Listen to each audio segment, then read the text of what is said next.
ഇന്ന് നമ്മൾ ചെയ്യുന്നത് തലശ്ശേരി ചിക്കൻ ദം ബിരിയാണിയാണ്. ഒരുപാട് ആൾക്കാർ ചോദിച്ചൊരു റെസിപ്പിയാണ് കേട്ടോ ഇത്.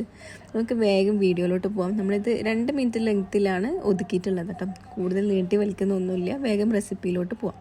ചിക്കൻ 750 ഗ്രാമോളം എടുത്തിട്ടുണ്ട്. 2 ടീസ്പൂൺ തൈര്, മഞ്ഞൾപ്പൊടി, ഉപ്പും ചേർത്ത് മാരിനേഷൻ ചെയ്ത് വെക്കുക. പാത്രത്തിലേക്ക് കുറച്ച് ഗീയും ഓയിലും ചേർക്കുന്നുണ്ട്. 2 ഉള്ളി എടുത്തിട്ടുള്ളത് നേരിയതായിട്ട് കട്ട് ചെയ്തിട്ടുണ്ട്. അത് വഴറ്റാൻ വേണ്ടി വെക്കുക.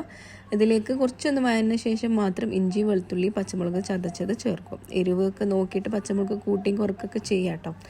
ഒന്ന് വഴന്നതിന് ശേഷം മാത്രം ഉപ്പ് ചേർക്കണം കേട്ടോ. തക്കാളി ചേർത്ത് കൊടുത്താൽ മതി. ഒരു 1.5 തക്കാളിയോളം എടുത്തിട്ടുണ്ട്. പിന്നെ ഇതിൽ മെയിനായിട്ട് നമ്മൾ യൂസ് ചെയ്യുന്നത് ഗരം മസാലയാണ് കേട്ടോ. വേറെ മസാലപ്പൊടികളൊന്നും യൂസ് ആക്കുന്നില്ല. ഈ ചിക്കന് ചേർത്ത് കൊടുത്തതിന് ശേഷം മസാലപ്പൊടിയായിട്ടുള്ള ഗരം മസാല യൂസ് ആക്കുന്നത്. അത് 1 ടീസ്പൂൺ ചേർത്ത് കൊടുത്തു. നല്ലോണം മിക്സ് ചെയ്യാം. പിന്നെ ഇതിലേക്ക് ഒരു ചെറുനാരങ്ങൻ്റെ നീരും പിന്നെ കുറച്ച് തൈര്, മല്ലിയിലയും പുതിനയിലയും ചേർക്കും. ഒന്ന് മിക്സ് ചെയ്ത് വെക്കുക. പിന്നെ ഇതിൽ നമ്മൾ ആദ്യം ഫ്രൈ ചെയ്ത് വെച്ചിട്ടുണ്ടായിരുന്നു 2 ഉള്ളി കേട്ടോ.